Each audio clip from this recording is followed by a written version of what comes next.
موقع مل رہا ہے۔ صدر علی وقار مفکر پاکستان جس کے فلسفے نے زندگی کے راز بتا دیے، شاعر مشرق جس کی شاعری نے عالم اسلام کی رگوں میں نیا جوش بھر دیا، علامہ اقبال جن کے قلم کا مقصد مسلمانوں کے اقبال بلند کرنا رہا۔ خدایا آرزو میری یہی ہے، خدایا آرزو میری یہی ہے، میرا نور بصیرت عام کر دے۔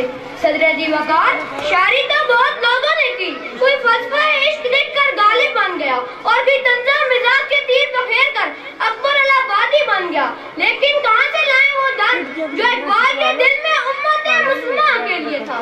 کہاں سے لائے وہ احساس جو اقبال کے دل میں مسلمان نوجوانوں کے عروج و زوال سے تھا؟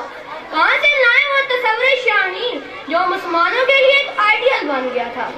نواں پیراں ہوئے بلبل کے ہو تیرے ترنم سے، نواں پیراں ہوئے بلبل کے ہو تیرے ترنم سے، کبوتر کے تنے نازک میں شہین کا جگر پیدا۔ صدر علی وقار شہین کیا ہے؟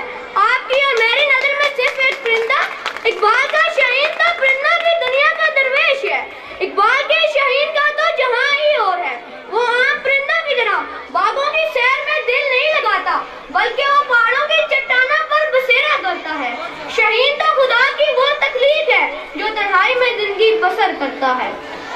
بیاباں کی خلوت خوش آتی ہے مجھ کو، بیاباں کی خلوت خوش آتی ہے مجھ کو، ازل سے ہے فطرت میری راہبانہ۔ صدر علی وقار شہین ہی کیوں شہین اقبال کی شاعری کا مرکز و محور رہا؟ کیوں شہین اقبال کے مرد مومن کے لیے علامت بنا رہا؟ وہ اس لیے کہ شہین ایک پرندہ